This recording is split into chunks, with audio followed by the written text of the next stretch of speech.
Infelizmente, na correria aqui, eu acabei esquecendo. Quando eu fui lembrar, e já tinha passado o prazo, foi a partir de 1 hora da manhã, que eu fiquei até tarde estudando, e que tem outras matérias que a gente tá fazendo avaliações. Se o senhor puder, digamos assim, esses outros TDE posterior, colocar, digamos assim, por vencimento deles ser no mesmo dia da aula, seria muito bacana, porque às vezes a gente esquece quando, digamos, se depara com a aula que a gente lembra. Uhum. Pode ser, eu não me importo. O problema é que se fizer assim, né, alguns vão só pegar a resposta e colocar ali, mas também como não vale nota, não tem problema, né? Pode ser, vou colocar no dia da aula. Para mim não há problema nenhum. Então vamos lá, pessoal. Eu acho que a semana que vem ou na outra eu vou fazer uma espécie de um teste, vou fazer vocês de cobaia aí, obviamente, brincando, né? Vou ver se a gente consegue fazer uma formatação diferente numa aula para testar. Vou colocar ali um exercício, aí vocês resolvem o exercício durante a aula e a gente comenta esse exercício já falando de todo o crime, todo o tipo penal e o que envolve, para ver como é que funciona, né? Vamos ver o que vocês vão achar daí. Semana que vem ou no outro eu vou tentar fazer assim para ver se funciona melhor do que eu ficar falando aqui dos slides. Certo? Bom, nós paramos a semana passada nos crimes contra a honra, calúnia, injúria e difamação.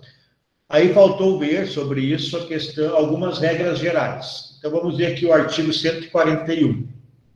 141 diz que as penas combinadas neste capítulo aumentam-se de 1/3 se qualquer dos crimes cometido. Então, aquelas penas ali dos artigos que nós vimos, contra a honra, calúnia, injúria e difamação, se for quando o presidente da República ou chefe de governo, terá esse acréscimo na pena, né? Contra funcionário público, em razão das funções do funcionário, ou na presença de várias pessoas, ou por meio que facilite a divulgação da calúnia, difamação ou injúria. Nós vamos ver alguns exemplos em seguida. E o inciso 4, ele fala, então, se um dos crimes contra a honra for cometido contra a pessoa maior de 60 anos, ou portadora de deficiência, exceto a injúria. Nós veremos por quê, porque tem um tipo penal especial. Lá no artigo 140, parágrafo 2º, fala sobre isso, mas nós vamos ver em seguida. E parágrafo 1º, se o crime é cometido mediante paga ou promessa de recompensa. Nós vimos lá no homicídio o que é paga, o que é promessa. Só lembrando que paga é antecipar o valor para que a pessoa cometa o crime contra a honra, nesse caso aqui, e promessa é prometer algum valor ou algum benefício para a pessoa praticar o crime contra a honra do artigo 138, 139 ou 140. Bom, quando esse aumento de pena, quando é contra o presidente da República ou chefe de governo estrangeiro, tem uma questão que, na realidade, em diversos livros que eu consultei, que eu venho lendo, somente o César Roberto Bittencourt aborda. O Greco não aborda, o Mirabete não aborda, outros livros que eu também consultei não abordam, que é a questão do chefe de Estado. Então, quando o inciso 1 diz que o crime contra a honra emitido, praticado contra o presidente da República, que é o nosso, ou contra chefe de governo estrangeiro, teria a questão do chefe de Estado para aqueles países em que há uma separação, os países parlamentaristas, que há uma diferença entre o chefe de governo e o chefe de Estado. O chefe de Estado é o presidente, é o rei, e o chefe de governo é o primeiro-ministro. Aqui fala chefe de governo. Há quem entenda, como eu disse, a minoria, que se aumentarmos a pena dos crimes contra a honra, se for praticado contra o chefe de Estado, estaria infringindo o princípio da legalidade.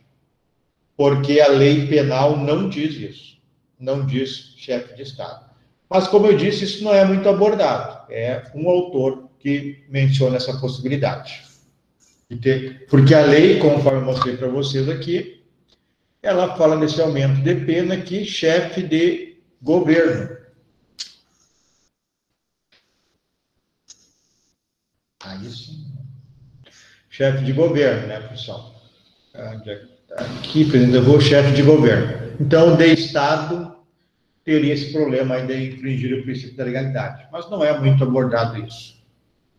Bom, quando a ofensa, o crime contra a honra é contra funcionário público, tem que ser, claro, né, em razão do cargo, das funções do funcionário público, não na sua vida privada.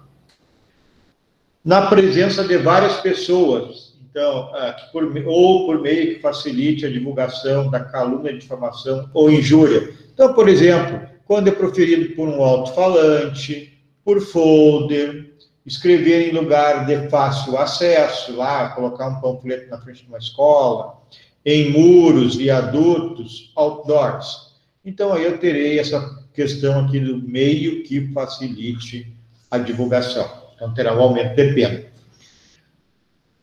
Aqui tem um julgado que diz que a presença de duas pessoas apenas, além dos dois envolvidos, o querelante e o querelado, não é equivalente a várias pessoas. Então, quando fala aqui a várias pessoas, tem que ser no mínimo 3 além das duas partes envolvidas, para ter esse aumento de pena.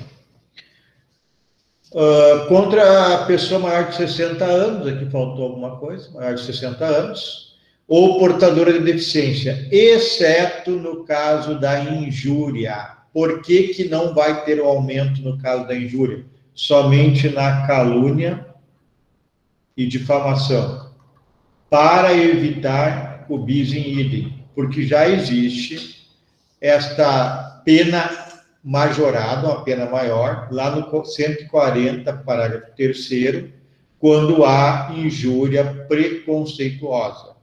Então, eu não posso aumentar novamente a pena quando o crime contra a honra for praticado contra a pessoa de maior de 60 anos, se o delito praticado contra a honra envolver a questão da idade.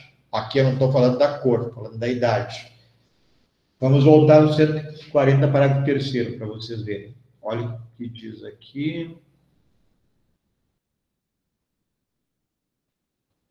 Então, acabei não pegando aqui. Alguém tem o Código Penal que pode ler para nós, o parágrafo 3º? Acabou não saindo no meu slide.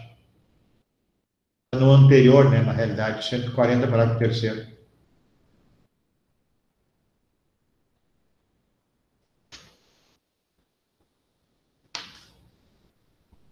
Enquanto procura, eu vou... Alguém está pedindo para ingressar na sala?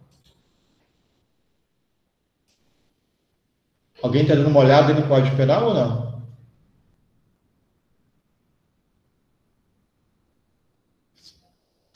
Não?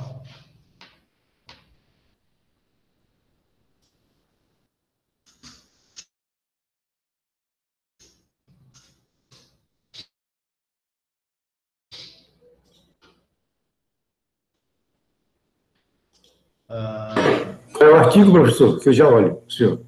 É o 140, parágrafo 3º. Eu coloquei no chat. Eu vi ali.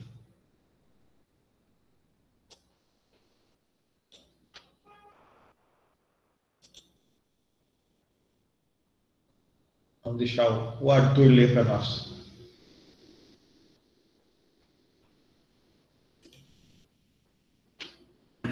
Diz assim, professor, artigo 140, parágrafo 3º do Código Penal. Se a injúria consiste na utilização de elementos referentes à raça, cor, etnia, religião, origem ou à condição de pessoa idosa ou portadora de deficiência, pena, reclusão de 1 a 3 anos e multa. Tá, obrigado. Vocês viram que no caput a pena é de 6 meses, de 1 a 6 meses ou multa. O parágrafo 3º, que foi lido pelo Arthur para nós, a pena aumentou para reclusão de 1 mês a 3 anos. Então, eu não posso ter um aumento de pena lá na injúria, se for em relação à idade da pessoa.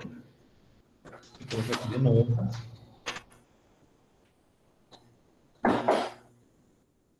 Aqui. Então, quando vai ter um aumento de pena, conforme o 141, contra a pessoa maior de 60 anos. Mas não pode ser, então, na injúria, somente calúnia e difamação, porque a injúria, se for em razão da idade da pessoa, já está previsto no parágrafo 3º, e aí nós teremos o bis in idem. Então, se for, repetindo, em relação à idade da pessoa, não pode incidir esse aumento de pena apenas na injúria, poderá incidir na calúnia e difamação. Certo? Entendido isso? Tranquilo? Posso ir adiante? Estou indo, ninguém falou? Professor, pode perguntar. Boa noite. É 1 mês a 3 anos e multa no parágrafo 3º, não é 1 ano a 3 anos? Não, é 1 ano a 3 anos. Ah, tá. Obrigada. Valeu. 142, então. Não constituem injúria ou difamação punível. De novo aqui, injúria ou difamação. Então, está excluída no 142 a calúnia. Então, não vai ser crime de injúria ou difamação. Somente as duas, então, né? Injúria e difamação, conforme eu falei. Não será crime, 1, a ofensa irrogada em juízo na discussão da causa, pela parte ou por seu procurador. Então, primeiro, em juízo, que é a primeira parte aqui, a ofensa irrogada em juízo, deve ser, então, no andamento de uma audiência, né? Pode ser por escrito nos autos, é admitido também.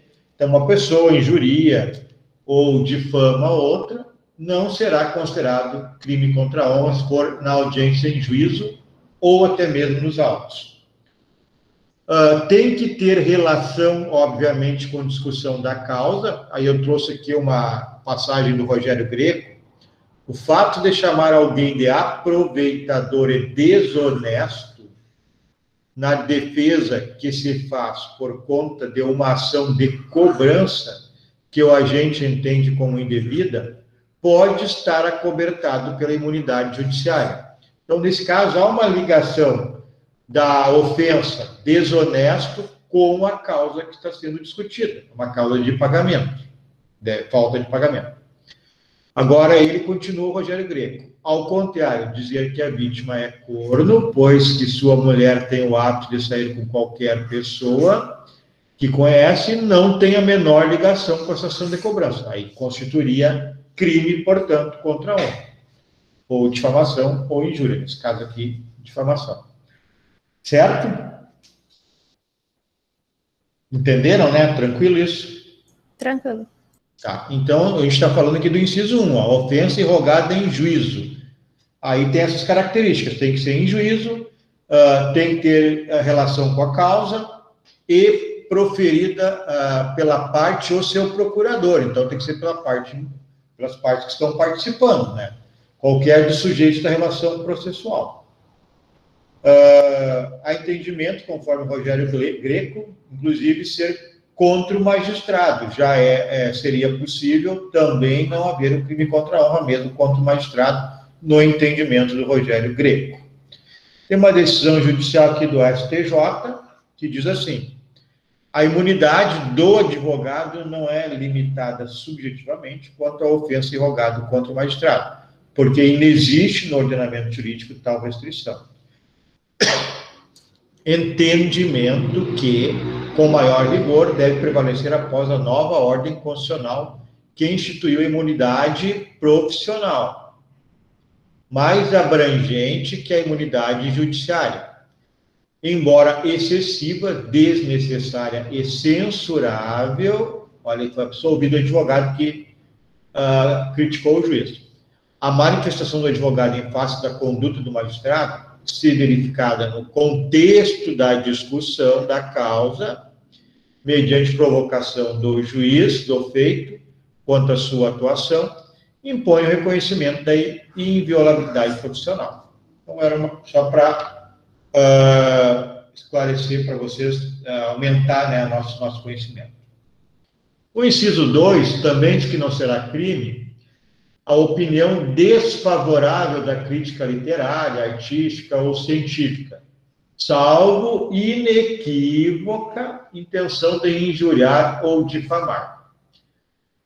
Então, na realidade, se a intenção, quando criticar lá o autor da obra, o autor do teatro, da novela, enfim, for para macular a honra da vítima, aí pode incidir o crime. Senão, a crítica não é delito contra a honra. E o terceiro, conceito desfavorável emitido por funcionário público em apreciação ou informação que preste no cumprimento do seu dever de ofício. Bom, resumindo isso aqui, o funcionário público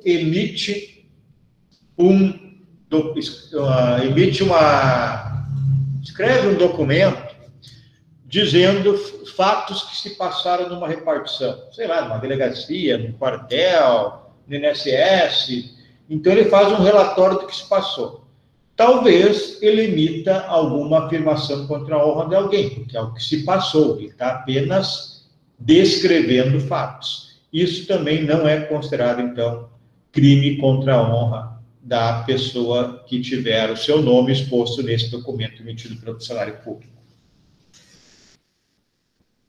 Vamos adiante. Se tiverem perguntas, façam.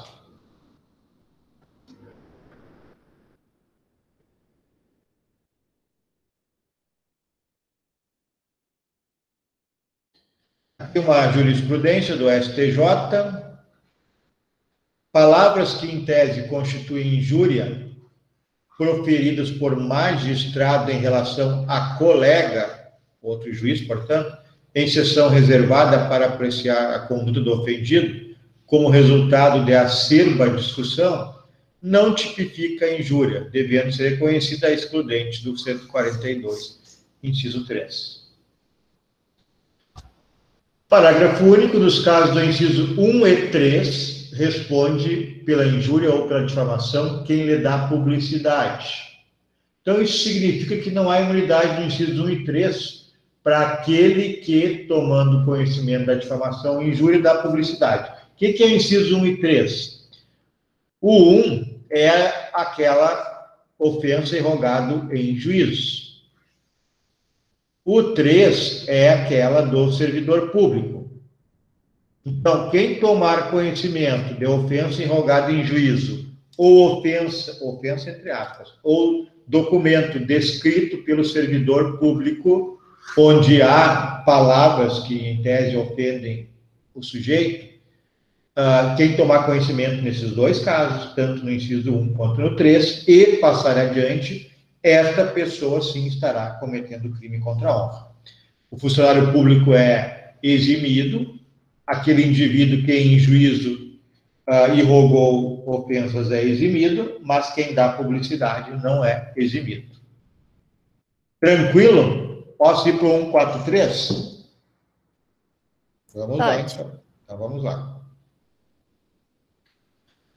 O querelado que antes da sentença se retrata cabalmente. Você sabe o que é querelado?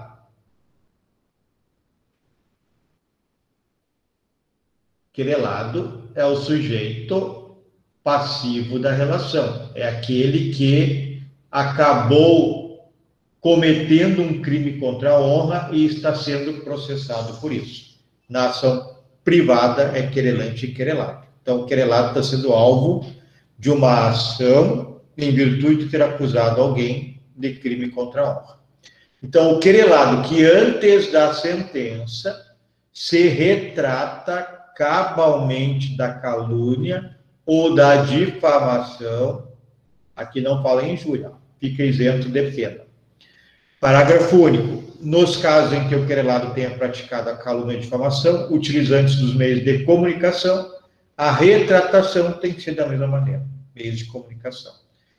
Isso aqui nós sabemos que a retratação, então, na ação privada, né, nós estamos falando de crimes de ação privada, é uma situação de extinção da punibilidade do artigo 107, inciso 6 do Código Penal. Algumas jurisprudências aqui. O ofensor tem a oportunidade de se retratar de forma cabal nos crimes de calúnia e difamação. Então, lembrem, injúria não. Até a sentença, quando ficará isento da pena. É incabível a retratação dos crimes contra a honra praticados contra funcionário público, olha, interessante, ó, em razão das suas funções, por ser ação penal incondicionada. A retratação prevista no 143 tem sua aplicabilidade restrita à ação penal privada, relativa aos crimes de calúnia e difamação. Tratando-se de ação penal pública, então, quando o servidor público nós veremos em seguida, incabível é a retratação. Artigo 144. Se de referências, alusões ou frases, olha só, se conclui calúnia, difamação ou injúria, o indivíduo que foi, entre aspas, teve sua honra atacada, ele fica em dúvida se ele foi realmente atacado, a sua honra ou não. Então, se esse indivíduo se julgar ofendido, ele pode pedir explicações em juízo. Ele entra com a ação, né, pedindo explicações. Então, se ele, essa pessoa que ficou na dúvida, receber as explicações em juízo da pessoa que realizou essa conduta contra a honra, teceu comentários, enfim, né? Se o indivíduo se recusa a dá-las a critério do juiz, não as dá satisfatória, responde pela ofensa. Então, se o indivíduo foi instado a dar explicações, ele se recusa a dá-las, ou a critério do juiz não dá essas explicações satisfatoriamente, ele poderá, então, responder pela ofensa. Aqui uma jurisprudência, não, aqui uma citação do César Roberto Bittencourt.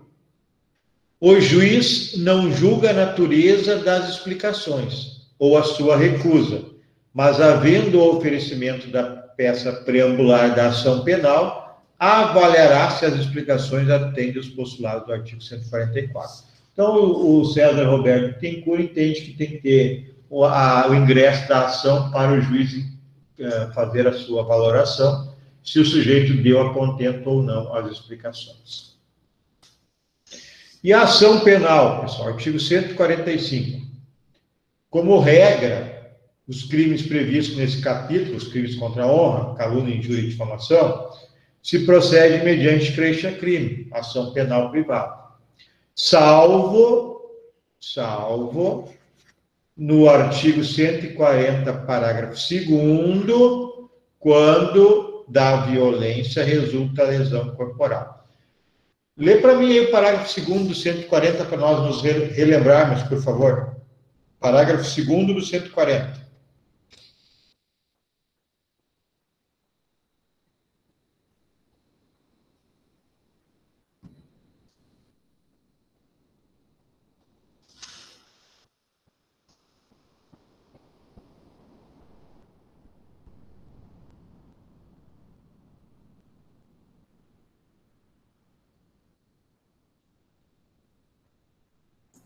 Pode ler, professor? Pode ler, por favor. Se a injúria consiste em violência ou vias de fato, que por sua natureza ou pelo meio empregado se considerem aviltantes, detenção de 3 meses a 1 ano e multa, além da pena correspondente à violência.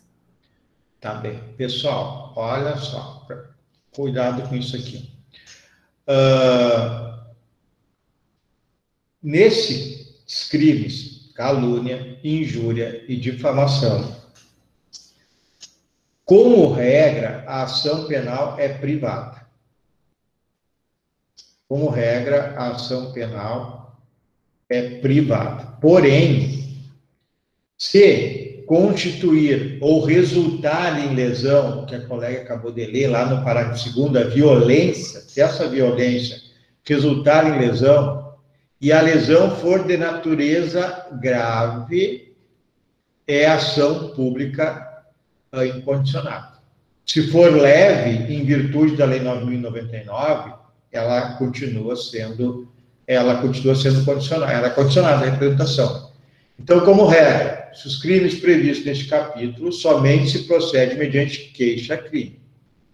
Se resultar lesão grave, tem que ser grave, será incondicionado. Se for leve, aí tem que representar. Entendido isso?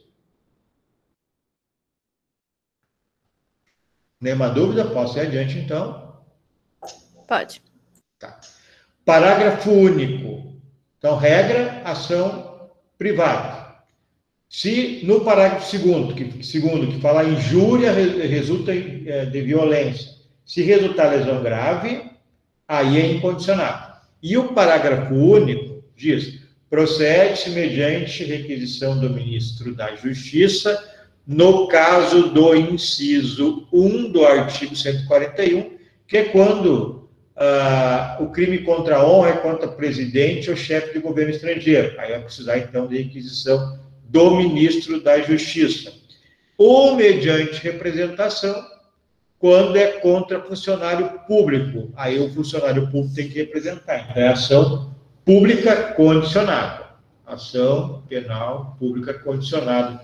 No caso do ofendido, do processado ser o funcionário público. E no caso de ser o presidente ou o chefe estrangeiro, né, que foi injuriado, caluniado, difamado, aí deverá haver requisição do ministro da Justiça. Então, vamos fazer uma breve recapitulação. Regra geral, ação penal privada mediante queixa-crime. Se no 140, parágrafo 2º, da violência resultar lesão grave, ação penal pública incondicionada.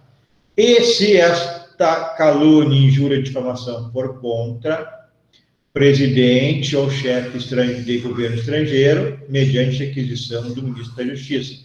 Por conta do funcionário público, é necessária a representação do funcionário público. Então, vamos lá. Ok.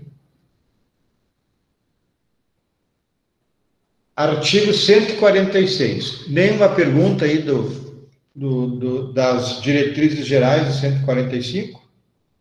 Aí vou para o 146. O artigo 146 é o chamado constrangimento ilegal. O tipo penal é constranger, que é o verbo, né? Alguém mediante violência ou grave ameaça. Então, o constrangimento tem que se dar por violência ou grave ameaça. Ou depois dele haver reduzido por qualquer outro meio a capacidade de resistência, a não fazer o que a lei permite ou a fazer o que ela não manda. Então, vamos de novo. Constranger alguém mediante violência ou grave ameaça a fazer ou a não fazer o que a lei permite ou que ela não manda. Ou da mesma forma, né? Ou depois de haver reduzido por qualquer meio a capacidade de resistência, a não fazer ou a fazer o que a lei permite, ou a fazer o que ela não manda. Detenção de 3 meses a 1 ano. Aumento de pena. Parágrafo 1º. As penas aplicam-se cumulativamente ou em dobro, quando para a execução do crime se reúnem mais de 3 pessoas, ou a emprego de armas. E o parágrafo 2º, além das penas combinadas, aplicam as correspondentes à violência. Então, aqui, por exemplo, pessoal, se ocorrer, tem um problema aqui que eu não sei o que houve. Se ocorrer,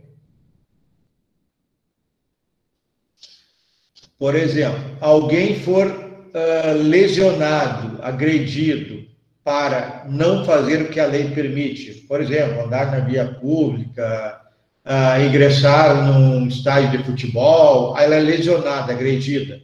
Então, além do constrangimento que foi causado, ele ainda tem a possibilidade de ser punido, quem o agrediu, pela lesão corporal. Então, é sem prejuízo das penas, né, relativas à violência.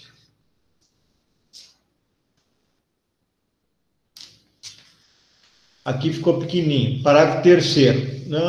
Não se compreendem nas disposições desse artigo a intervenção médica ou cirúrgica sem o consentimento do paciente ou seu representante legal. Bom, se o indivíduo chega no hospital e precisa de uma cirurgia, aí a família não autoriza, ou o próprio sujeito está muito mal, obviamente não pode autorizar, o médico pode realizar essa cirurgia que ele está albergado, tutelado, protegido por esse inciso 1 do parágrafo 3º do artigo 146. Ou coação exercida para impedir suicídio. Alguém vai se suicidar, aí um terceiro, perto, vê a situação e acaba lesionando para salvá-lo do suicídio. Então, nem o médico e nem esse indivíduo respondem por qualquer crime de lesão corporal, porque há essa possibilidade aqui de eximir do delito. Nesse crime aqui, é sujeito ativo e passivo é qualquer pessoa, não há sujeito especial. O tipo objetivo, então, é quando o agente constrange, né, coage, obriga a vítima a fazer ou não fazer alguma coisa, que ele pode fazer ou não é obrigado a fazer. Por exemplo, o agente ameaça de fazer um mal, inibindo a vítima a não realizar um trabalho para o qual fora contratado. Então, não é crime de ameaça. Ele é contratado para o trabalho e uma pessoa constrange para que ele não realize esse trabalho. Então, cabe esse crime aqui de constrangimento ilegal. Tipo subjetivo é dolo, esse crime por dolo, e a consumação, como é crime material, ocorre quando a pessoa é coagida a fazer alguma coisa que a lei não obriga ou a deixar de fazer alguma coisa que a lei obriga a fazer. É incondicionada a ação penal e há previsão de aumento de pena, conforme nós vimos ali, se para executar o crime se reúne mais de 3 pessoas, ou há emprego de arma de fogo. O indivíduo quer assistir a partida de futebol lá e não, com arma de fogo, não deixam ele ingressar. Então há um constrangimento ilegal. A autonomia das lesões, como eu falei, se lesionarem a pessoa para não autorizar ele a realizar o delito, a realizarem o que ele queria fazer, há também o apenamento pela lesão corporal. E aqui eu já falei das exclusões da tipicidade, né, que é a intervenção médico-cirúrgica e a coação para impedir o suicídio. Isso aqui, esse finalzinho aqui é importante. Professor? Oi, pode falar. Antes do senhor passar na sua frente, o senhor falou, eu não entendi bem. O senhor falou se a pessoa quiser ingressar no campo de futebol armado, como é que é? O senhor pode repetir? Tá. Não, digamos que o sujeito vá assistir lá a partida do seu time de futebol. E aí uma outra pessoa, um terceiro, o impede de ingressar no campo de futebol e o impede com o uso de arma, o terceiro usando arma. Isso é um crime de constrangimento ilegal, porque ele impede que a pessoa faça o que ela tem direito, que é assistir uma partida de futebol, ou de ir num parque, qualquer situação, direito de ir e vir, impede o direito de ir e vir, se utilizando de arma. Então, é o constrangimento ilegal, com o aumento de pena por realizar esse constrangimento com o uso de arma. Entendi. É que eu tinha entendido ao contrário. O senhor tinha dito que a pessoa ingressar o campo de futebol armado, entendeu? Entendi. Eu entendi assim. Tá bom, já esclarecido. Obrigado. Tá bem, valeu. Esses crimes de constrangimento legal são muito difíceis de ocorrer, mas já vi assim, por exemplo, o policial que quer ingressar no banco ou em algum local e um show, por exemplo, ele tem direito de andar armado e impedem ele de entrar. É constrangimento ilegal isso. Bom, aqui, o constrangimento exercido para satisfazer uma pretensão legítima tipifica o artigo 345, que é o exercício arbitrário das próprias razões. Por exemplo, pessoal, o sujeito vende um carro e não recebe o valor do veículo. E ele acredita que ele possa ir lá e buscar o carro com as suas próprias forças, sem ingressar com ação judicial. Esse constrangimento, ele tipifica não esse artigo que nós estamos vendo, 146, ele tipifica o artigo 345, que é exercício arbitrário das próprias razões. Certo? Entenderam a diferença? Ok, professor. Tá bem. Então vamos adiante. Artigo 147. Ameaça. Ameaçar alguém por palavras, por escrito ou gestos, ou qualquer outro meio simbólico, de causar mal injusto e grave. Bom, isso aqui só se procede mediante representação. Vamos adiante. Então, o artigo aponta quais são os meios pelos quais o autor, né, pode realizar a ameaça. Então, são palavras, por escritos, como as cartas, bilhetes, ou por gestos. Por exemplo, faz um gesto de degola, para degolar o sujeito. O gesto típico que de degola. Aqui algumas jurisprudências. A ameaça se consuma ainda que, analisada concretamente, a vítima não tenha se intimidado. Só que existe uma divergência, também só no campo teórico, na prática não se postula isso, se a vítima tem ou não que se sentir intimidada. Eu trouxe algumas jurisprudências, algumas emendas e alguma doutrina para vocês. Então, a primeira, a ameaça se consuma ainda que, analisada concretamente, a vítima não tenha se intimidado, ou mesmo ficado receosa do cumprimento da promessa do mal injusto. Basta, para fins de sua caracterização, que a ameaça tenha a possibilidade de infundir temor a uma pessoa, ou tenha chegado ao seu conhecimento, não havendo necessidade da presença da vítima. Então, aqui, nessa jurisprudência, diz que não precisa, então, que a pessoa tenha se intimidado, que apenas algum receio já é o suficiente para consumar a ameaça. Outro, para ser ameaça, deverá ser promessa de mal futuro. Há quem divirja, o Damásio de Jesus, saudoso Damásio, diz que não precisa ser mal futuro, mas a maioria da doutrina se inclina que tem que ser mal futuro, injusto e grave. Não se pode confundir com a ameaça constante em crimes como a do constrangimento ilegal ou do roubo. Então, se o mal fosse atual, seria a incidência no constrangimento ilegal ou no roubo. Quanto à tentativa, é controvertido. A tentativa é difícil, pessoal, porque, na realidade, esse crime não tem um iter crimes, ele não se desdobra em fases. Se tu disse, vou te matar, consumou. Então, dificilmente, a maioria da doutrina diz que não há forma de possibilidade de tentativa. Não tem como tentar ameaçar. Falou, está consumado. O Nelson Hungria, o príncipe dos penalistas, talvez o maior penalista do Brasil que tivemos, ele diz que se trata de um ato preparatório. Então, quando Noronha, Magalhães de Noronha, afirma ser possível, já que pode haver fracionamento, como no caso de uma carta, ou seja, o A manda uma carta para o B, ameaçando, e o B, antes de receber essa carta, é interceptada por alguém, né? Ele acaba não recebendo. Seria uma tentativa. O Nelson Hungria diverge, ele diz que isso é um ato preparatório, né? E não um ato executório. Em tese, a maioria, como eu disse para vocês, a maioria da doutrina se inclina dizendo que não há tentativa na ameaça, que eu acho difícil mesmo, né? Porque falou, consumou, e a carta me parece também, concorda que me filia com a corrente do Nelson Hungria, que é um ato preparatório. Por outra jurisprudência aqui, por outro lado, quando há promessa de mal imediato, caso este venha a ser concretizado, a ameaça ficará absorvida. Me parece coerente também, pessoal, que a ameaça tem que ser futura. Se a ameaça for no ato, vai deixar de ser ameaça para ser um crime de lesão, constrangimento ilegal, roubo.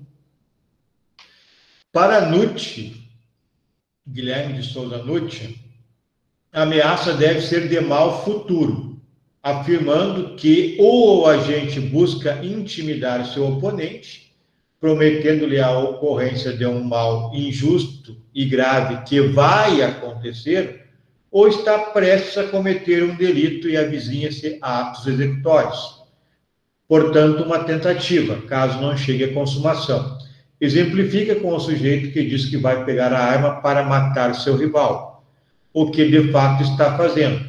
Então, deve ser considerado um ato preparatório ou até mesmo executório do delito de homicídio. Me parece que essa é a posição mais coerente. A ameaça tem que ser de mal futuro. Eu vou te matar, mas eu não tenho arma. Se eu tenho arma e pego a arma, eu terei uma tentativa de homicídio e não uma ameaça. Compreendido essa situação? Sim, senhor. Então tá. Então vamos adiante. Aí o Damásio de Jesus, conforme eu disse para vocês, o saudoso Damásio de Jesus, ele discorda dessa posição. Ele afirma que o 147 não exige que o mal seja futuro. Além disso, futuro é tudo aquilo que ainda não aconteceu, referindo-se ao fato de que irá ocorrer em instantes. Mas, como eu disse para vocês, 99% da doutrina diz que a ameaça tem que ser um mal futuro. Questão de superstição, pessoal, interessante. Essa aqui é no Código Penal do Rogério Greco. Aos que acreditam em superstição, é possível que alguém afirme que irá fazer uma macumba para ocorrer um acidente de trânsito. Ofende o bem jurídico protegido, portanto, haverá responsabilização.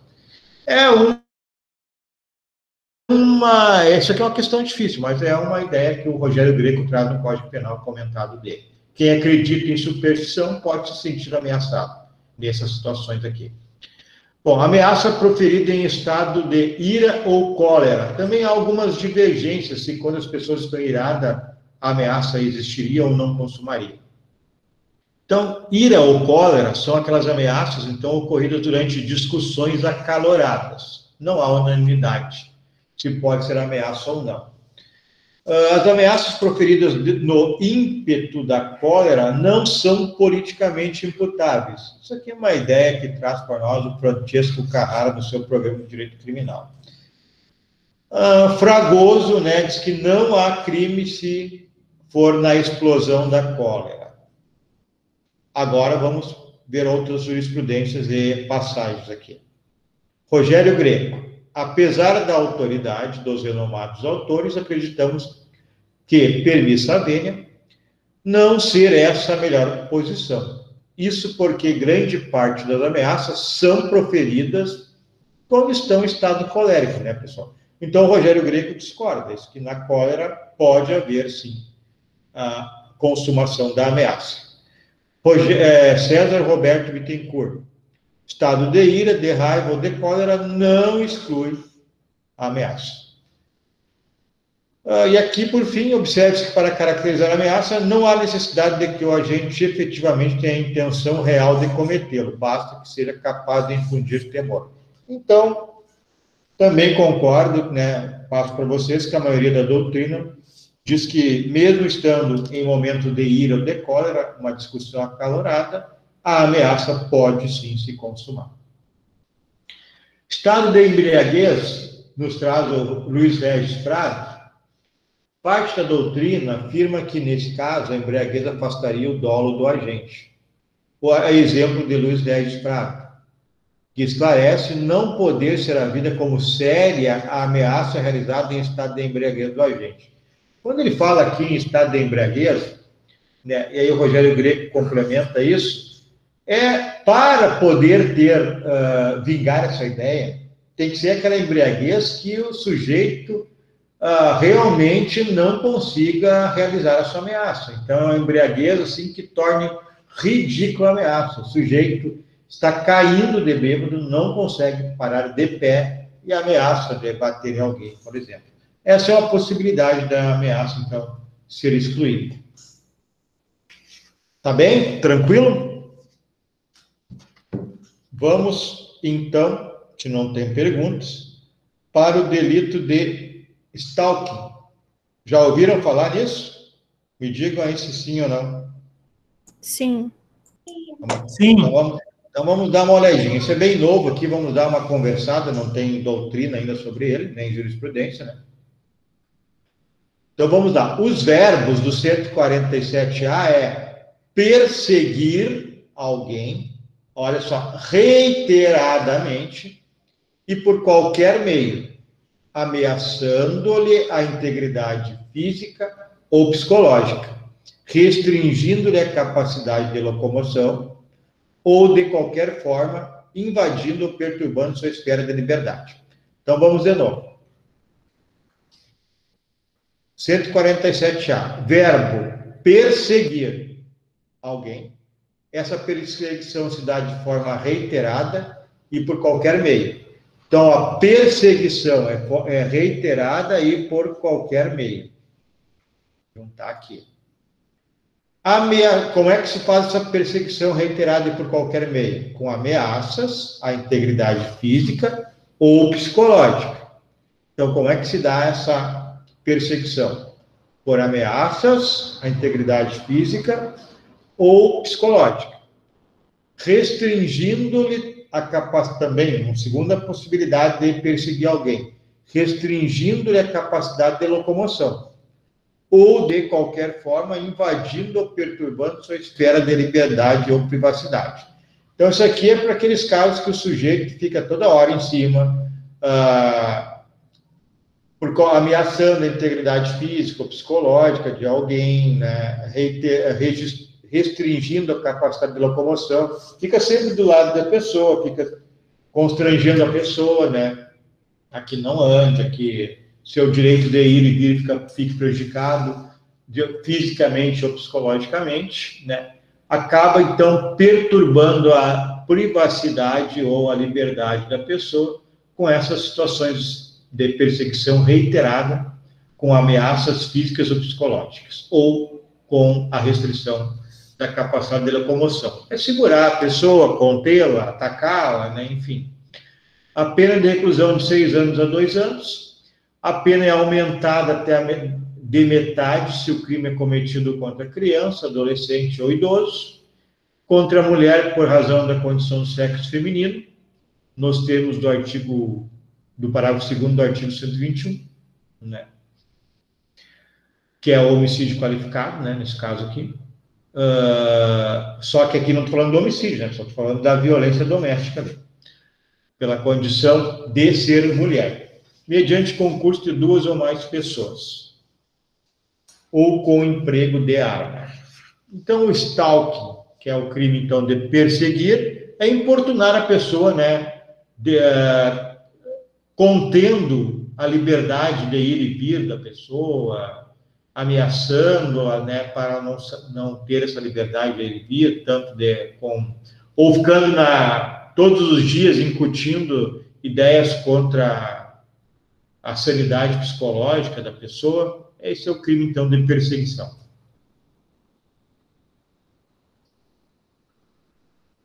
As penas, né, desse artigo são aplicáveis sem prejuízo correspondente à violência. Como nós vimos lá no caput, pode haver violência física. Então, ele responde pelo delito de perseguição, mais as penas correspondentes à lesão corporal, por exemplo. Também pela posse de arma, porte de arma, se for utilizado com arma. Deve haver representação. Artigo 148. Privar alguém de sua liberdade mediante sequestro ou cárcere privado. Na realidade, a diferença é o cárcere privado, a pessoa, em tese, tem mais liberdade de locomoção, e cárcere privado, ela fica mais trancada. Mas nós já veremos isso aí também. Então, privar alguém de sua liberdade mediante sequestro ou cárcere privado.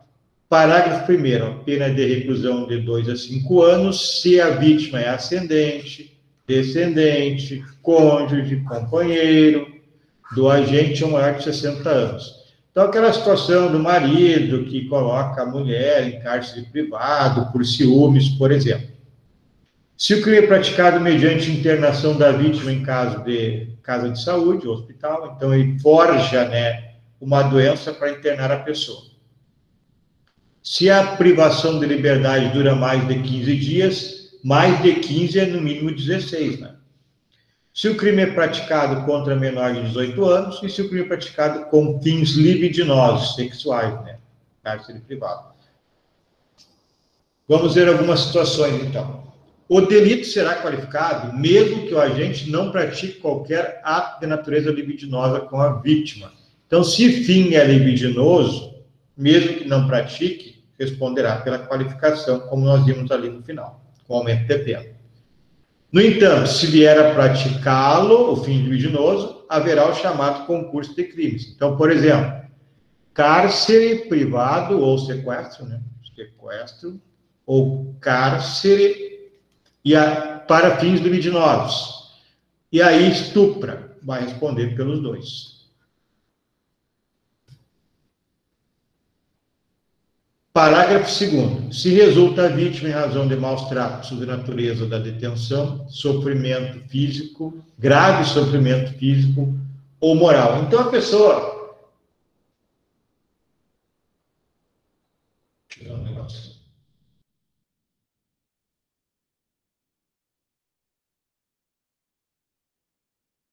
Vou voltar aqui. Quem é que pode ler para mim o parágrafo 2º? Só quero confirmar uma coisa. Do artigo 148. Qual o parágrafo 2º?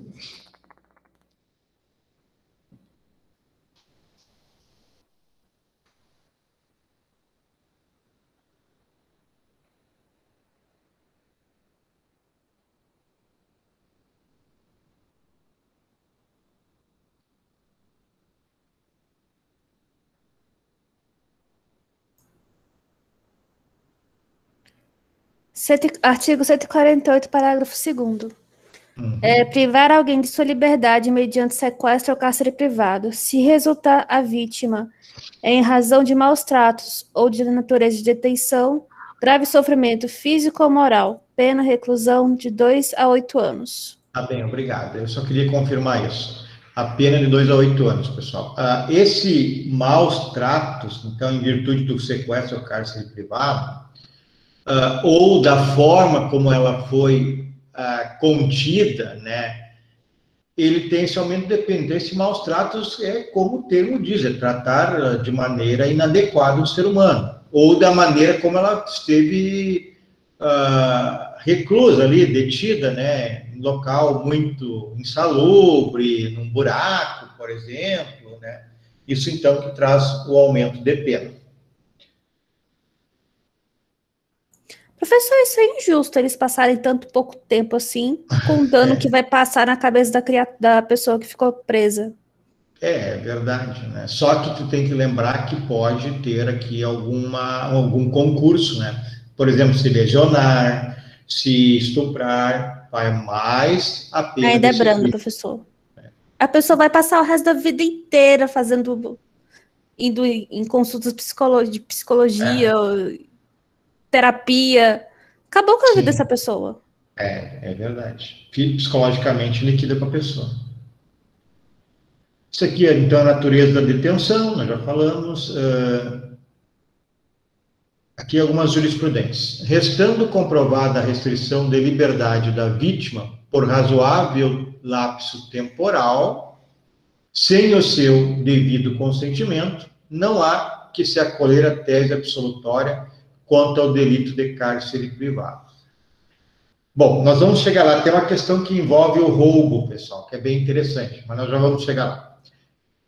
Não há qualquer dúvida de que o acusado restringia a liberdade física da vítima, mantendo-a trancafiada no interior da residência, na companhia de seus filhos. Viu? Isso aqui é o casal, pessoal. Esses crimes ocorrem, então, normalmente com o casal, né? O homem tranca a esposa em casa, não deixa ela sair. Isso é o sequestro ou cárcere privado. A conduta descrita na peça acusatória amolda-se perfeitamente ao tipo penal descrito no artigo 148 do Código Penal, uma vez que, após a consumação do delito de roubo, aqui que eu falei para vocês que é bem interessante, ó, os agentes efetuaram a conduta de privar a liberdade de locomoção das vítimas, o que só veio a cessar com a intervenção dos policiais. Eu vou fechar aqui. Eu vou fazer mais rápido, vou pegar o artigo 157 para mostrar para vocês aqui um negócio.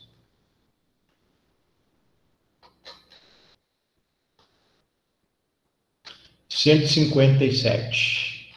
Roubo. Subtrair coisa móvel, alheia para si ou para outro, mediante grave ameaça ou violência à pessoa, ou depois de havê-la por qualquer meio reduzida à impossibilidade de resistência. Parágrafo 2º. A pena aumenta-se de 1/3 até a metade.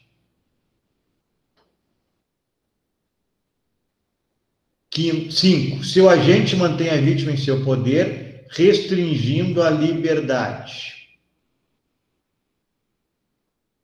Bom, essa restrição de liberdade, então, é uma qualificadora, uma causa de aumento de pena lá no crime de roubo. Então, como que eu vou saber o que pode acontecer? Como que eu vou saber se há um aumento de pena no roubo ou é um crime em concurso? A questão está no tempo de duração. Vamos voltar lá.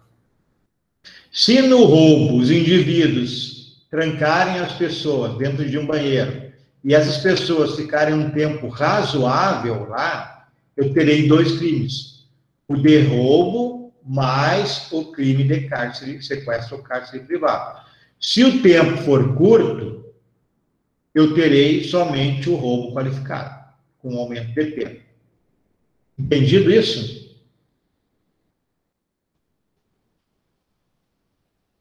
E esse tempo médio seria quanto tempo? 5 horas, 10 horas?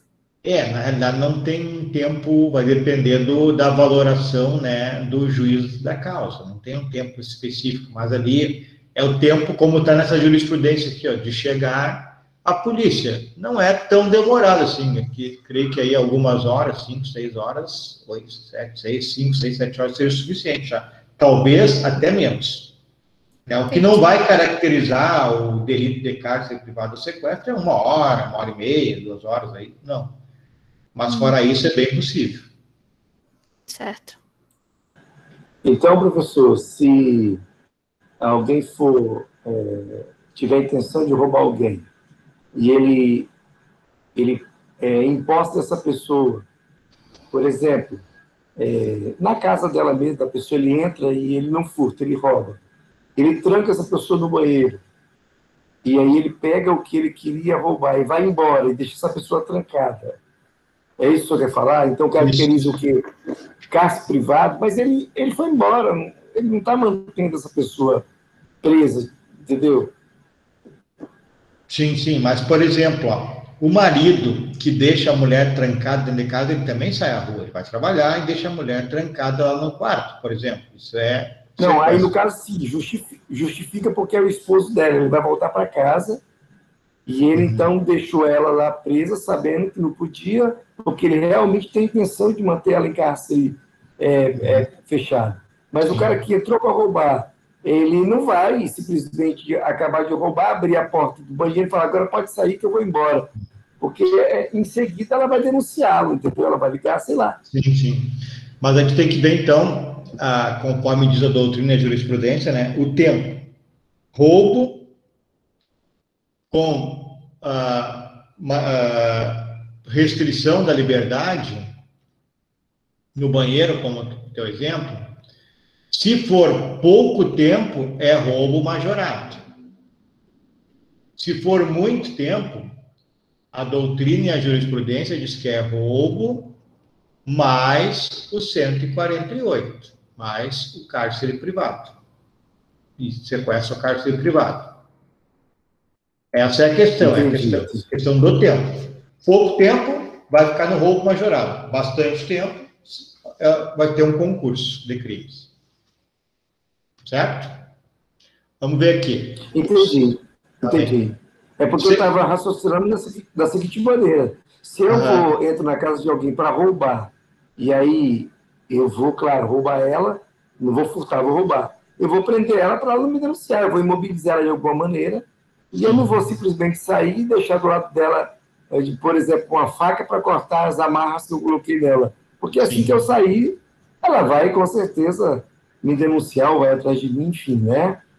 Sim, então eu vou deixar ela lá amarrada, mesmo que a minha intenção não seja mantê-la em cárcere privado. Eu raciocinei assim. Uhum. Na realidade, é uma construção aqui jurídica, né, doutrinária e judicial para agravar, né, a punição do sujeito que fica muito tempo, se entende que é sequestro ou cárcere privado. Mas é uma construção, não está na lei isso, né? Mas é aplicável. Aqui tem uma outra jurisprudência. Sequestro e roubo, então eu tenho sequestro ou cárcere privado e roubo, com pena especialmente agravada para restrição da liberdade da vítima. Se durante a prática de um crime de roubo, a vítima foi privada de sua liberdade por um período relativamente curto, teremos tão somente o crime de roubo, com a pena aumentada. Se for um período longo de privação de liberdade, podemos raciocinar em termos de concurso material, entre o delito de roubo e o sequestro ou cárcere privado. Afastando-se, claro, né, nesse caso, a causa especial de aumento de pena do roubo, que aí teria bis in idem. Então, será roubo, caput, mais o sequestro ou cárcere privado. Ou, se for pouco tempo a privação de liberdade, roubo majorado.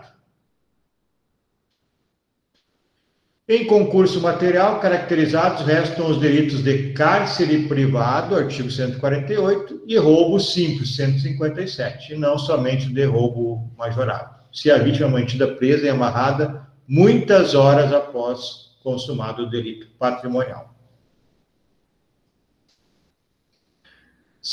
Vou passar para outro artigo, penúltimo da noite, 149. Posso ir? Tranquilo, 148, sequestro e cárcere privado? Tranquilo. Só relembrando que a diferença do sequestro e cárcere privado é que o sequestro, a pessoa tem um pouco mais de liberdade, fica dentro de uma casa, por exemplo, e o cárcere privado é mais restringida, dentro de um quarto, dentro de um buraco, por exemplo. Bom, redução à condição análoga à de escravo. Artigo 149. Reduzir alguém à condição análoga à de escravo. Como que ele vai reduzir a pessoa à condição de escravo? Submetendo a trabalho forçado, primeira parte, jornada exaustiva, segunda possibilidade, ou sujeitando a condições degradantes de trabalho, terceira situação, quer restringindo por qualquer meio sua locomoção, em razão de dívida contraída com o empregador ou preposto. Parágrafo 1º. Nas mesmas penas incorre quem cerceia o uso de qualquer meio de transporte por parte do trabalhador com o fim de retê-lo no local de trabalho. 2. Mantém vigilância ostensiva do local do trabalho ou se apodera dos documentos e objetos pessoais do trabalhador, também, né, nesse caso, com o fim de mantê-lo, né, no local de trabalho. E o parágrafo 2º, a pena é aumentada até a metade, se o crime é cometido contra criança ou adolescente ou por preconceito, né, raça, cor, etnia, religião, origem. Bem jurídico é a liberdade individual do sujeito. Está relacionado, como nós vimos aqui, ao trabalho, né? Condição análoga de escravo está relacionado ao trabalho. O crime fere a dignidade humana, despojando de todos os seus valores éticos sociais. Tá? Redução à condição análoga de escravo difere do crime de sequestro ou cárcere privado. É diferente, por quê? Porque, na realidade, o crime à condição análoga de escravo está ligado a uma questão de trabalho, como nós vimos aqui. Trabalho excessivo, jornada de trabalho excessivo, trabalho forçado, condições degradantes no trabalho, restringir a possibilidade do sujeito sair, não deixando ele pegar um transporte, vigiando para ele não sair do local do trabalho. Então, está sempre ligado ao trabalho, essa questão aqui da condição análoga a escravo. Sujeito ativo é qualquer pessoa, é um crime comum. Agora, se for funcionário público no exercício das suas funções, aí tem que dar uma verificada que vai cair na lei de abuso de autoridade. Sujeito passivo pode ser qualquer pessoa, desde que esteja nessa condição de contratado, empregado, empreiteiro, operário do sujeito ativo. Então, deve haver uma relação de vínculo trabalhista entre sujeito ativo e passivo. O tipo objetivo é reduzir, o verbo, né? Reduzir, significa sujeitar a pessoa a outra, né? Não se trata de simples encarceramento ou confinamento, que aí poderia ser outros crimes, né? Como sequestro ou cárcere privado. É irrelevante que a vítima tenha ou disponha de relativa liberdade. É irrelevante. Está ligado, na realidade, como eu falei para vocês, a subjugar a pessoa relativamente ao trabalho. Os meios para a prática do crime são variados, como retenção do salário, pagamento irrisório, descontos de alimentação e de habitação desproporcionais. Tem, assim, nesses crimes que as pessoas trabalham em fazendas, por vezes, isso era uma prática antiga, mas ainda existe. Os proprietários têm um mercado, então eles começam a vender para os empregados, e esse valor é tão alto que os empregados não conseguem mais pagar no mercado para o patrão. E o patrão vai retendo o sujeito, vai retendo o salário, né? E não consegue, então, livremente sair dali em virtude dessas dívidas. O crime é de ação vinculada, permitindo o texto legal a tipificação do ilícito sempre que mostrar presente qualquer das condutas nele elencadas. Portanto, incide no crime quem, constituindo, então, inúmeros clausos. Letra A, submissão da vítima a trabalho forçado ou jornada exaustiva. Isso é números clausos, então, pessoal. Somente é ação vinculada. Esse crime só ocorre nestas situações que eu estou falando. B, sujeição a condições degradantes de trabalho. C, restrição por qualquer meio da liberdade de locomoção. Parágrafo 1º, nas mesmas penas incorre quem cerceia o uso por qualquer meio de transporte, mantém vigilância ostensiva no local de trabalho, ou se apodera de documentos ou objetos da vítima. E a pena aumentada de metade, então, conforme nós vimos, se a vítima que se sujeita a esse artigo 149, que é subjugada, é criança ou adolescente, ou essa subjugação relativa ao trabalho é por preconceito de raça, cor, etnia, religião ou origem.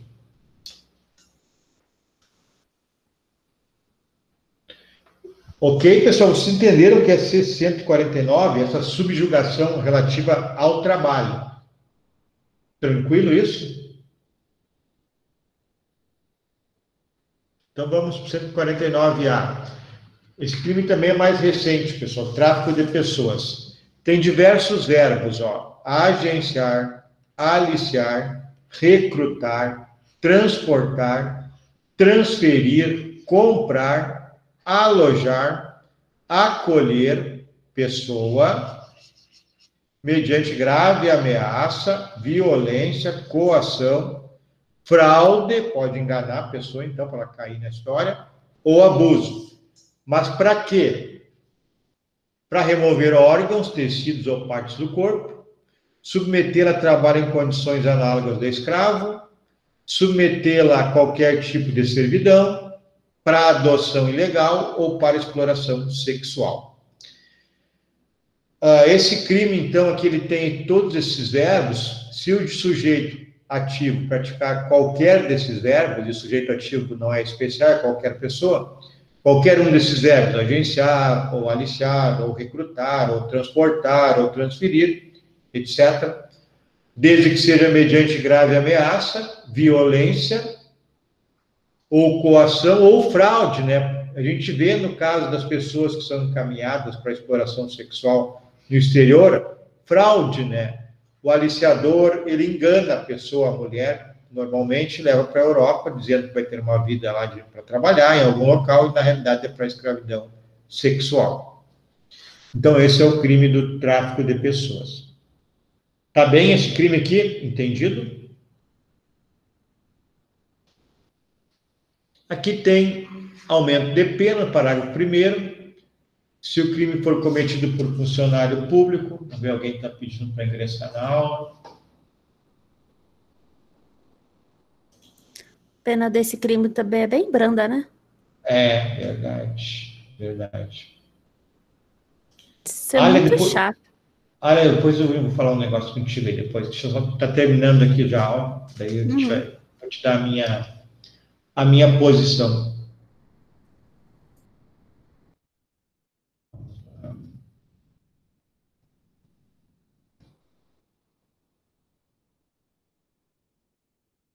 O 149A, então, ele tem umas causas de aumento de pena aqui. Se o crime for cometido por funcionário público no exercício de suas funções, o crime é cometido contra criança, adolescente, idoso ou pessoa com deficiência, se o agente se prevalecer das relações de parentesco, relações domésticas, coabitação, hospitalidade, questão de dependência econômica ou autoridade superior hierárquica. A vítima do tráfico de pessoas for retirada do território nacional, também tem esse aumento de pena. A pena é reduzida de 1 a 2 terços se o agente for primário e não integrar a organização criminosa. Vamos adiante. E o último artigo de hoje, 150, que é bem simplesinho, que é a invasão de domicílio, né? Entrar ou permanecer clandestina ou ostensiosamente, ou contra a vontade expressa ou tácita de quem de direito em casa alheia ou em suas dependências. De 3 meses de 1 a 3 meses de detenção ou multa. E o parágrafo 1º, se o crime é cometido durante a noite, lugar ermo, né, afastado da cidade, ou com emprego de violência ou de arma, ou por 2 ou mais pessoas, então a pena passa para até 2 anos, mais as penas correspondentes à violência. Se tiver invasão mais lesão, vai responder pelos 2. Esse crime aqui, pessoal, o que eu posso chamar a atenção de vocês é que tem alguma jurisprudência que fala a seguinte situação. Por exemplo, o namorado da filha ingressa lá na casa sem o consentimento do pai. O pai não quer o namoro. Aí ele registra crime de invasão de domicílio. Não cabe. Se alguém autorizou, alguém da família autorizou, o crime não cabe. Invasão de domicílio. O filho autorizou, a esposa autorizou, não vai caber o crime de invasão de domicílio. Bem, alguma pergunta? Tá ok. Nesse caso, professor, desde que alguém da família habite naquela casa, né? Não só porque ele é o filho ou a filha. Às vezes ele é o filho ou a filha, mas ele não mora ali com o pai e com a mãe. Tá certo. Mas aí pega o namorado e a namorada e leva para a casa do pai, por exemplo, não é isso? Tá certo. Isso aí, o raciocínio está certo, Arthur. Legal. Bom, então hoje eu queria passar com vocês esses crimes aí que são um pouco mais tranquilos, assim, não existem muitos, a não ser aquele da condição análoga ao escravo, ultimamente tem aparecido bastante, mas são crimes que, na maioria deles, que ocorrem menos, né? Para a gente ter mais um tempo lá para entrar nos crimes contra o patrimônio, que são bem extensos. Vou colocar para vocês mais alguma... Tem o TDE, mas eu vou colocar ali na sala de interação mais alguma curiosidade, assim, para vocês participarem, como aquela lá da lesão corporal grave do aborto, né? Que dois entraram lá na nossa corrente lá. Quem quiser, dá uma olhada que eu vou colocar também sobre a aula de hoje, na sala de interação. Ali, assim, sobre o que tu falou ali da pena branda, eu não discordo, ok? A pena pode ser até branda. O que eu penso, assim, diferente, talvez nem pense diferente, talvez tu também pense assim, é o resultado, né? A quantidade de pena, ela não inibe a prática do crime. O que inibe a prática do crime é a certeza da punição. Né? Então, se o sujeito que pratica qualquer delito desses que nós vimos hoje ou outro... Ele não vai ser preso. Se ele tem dúvidas quanto a ser preso, a ser descoberto, não é a questão de ser punido e não ir para a cadeia. É se ele não vai ser descoberto, se ele tem dúvidas, e isso ocorre muito no Brasil, as polícias não conseguem ter uma investigação tão efetiva, o indivíduo, para ser punido, ele tem que praticar vários ilícitos. Nem sempre ele pratica uma vez e é descoberto. Então, se a pessoa não tem certeza da punição, da efetividade da punição, o tamanho da pena é um pouco mais irrelevante, né? Ele vai, por exemplo, se nós pegarmos os crimes hediondos, que aumentou penas, que aumentou o rigor da punição, da execução da pena, não diminuiu os crimes, porque nós instituímos a lei dos crimes hediondos em 1990, já faz tempo, 8.072 de 90. O grande problema são diversos, mas um dos problemas como já dizia em 1764 o Marquês de Beccaria no crime dos delitos, no livro dos delitos e das penas, é a certeza da punição. A pena tem que ser, não pode ser muito leve, ela tem que ser proporcional. Tu pode ter razão, está falando ali, ela tem que ser proporcional, mas tem que ter certeza da punição. Aí sim nós poderíamos pensar em redução do crime, isso associado a enfrentar os fatores criminológicos que colocam a pessoa a cometer crime, em a reestruturação do sistema penitenciário. Isso é o meu objeto de pesquisa, é essa questão aí, né, de fatores que evitam que a pessoa ingresse no crime, de fatores que ressocializem melhor, né? Isso é o que eu estudo, é o que eu pesquiso, e inclusive é sobre meu doutorado sobre isso. Bom, só essa observação para trocar uma ideia com vocês. Eu quero saber o seguinte, pessoal, para a gente encerrar a aula. Eu estou pensando, ou na semana que vem ou na próxima, mudar um pouquinho a sistemática. Vocês estão conseguindo compreender o que eu estou falando? Não está muito maçante a aula? Eu estou pensando em vocês resolverem em salas temáticas, que eu posso dividir vocês aqui em grupos de 3 ou 4, vocês resolverem exercícios, assim, 10 minutos para resolver um exercício, aí vocês voltam e explicam aquele crime. Talvez demande mais tempo, né? Mas é uma outra possibilidade de deixar a aula mais dinâmica. O que vocês pensam sobre isso? Quero ouvir. Olha, professor, eu particularmente acho, digamos assim, bastante interessante, porque a gente vai interagir mais um pouco, né? Porque às vezes a gente fica mais ouvindo. Sim. Quem mais?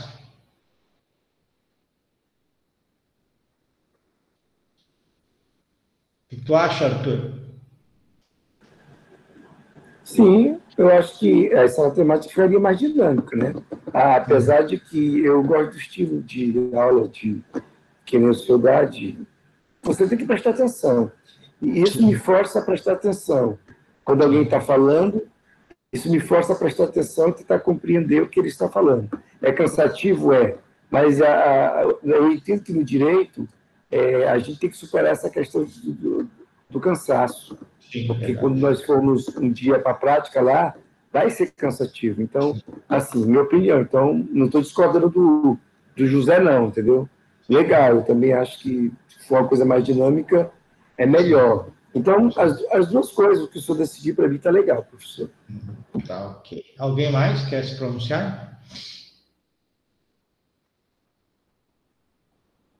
Tá, ok. Ninguém? Bom, vamos fazer uma experiência. Vamos fazer, ver se faço na próxima aula. Eu vou colocar uns exercícios lá na aula, e daí vocês já fiquem com eles à mão, né? Para eu colocar vocês nos grupos, e aí vocês lá, sei lá, uns 10 minutos, resolvam o problema e retomamos a aula todos juntos, e eu explico com base naquele exercício, eu explico todo o delito. E isso vai tomar mais tempo, certamente, mas nós podemos fazer aí, um dia faz de uma maneira, outro dia faz de outra. Então, vamos tentar, para ver como é que dá certo, como é que funciona isso. Então, tá, pessoal, desejo aí uma boa semana a todos, né? Tenham cuidado para nos vermos na semana que vem. Obrigado, professor. Boa noite aos demais colegas, que todos tenham uma semana aí de bênção. Boa noite, professor. Boa noite, queridos colegas.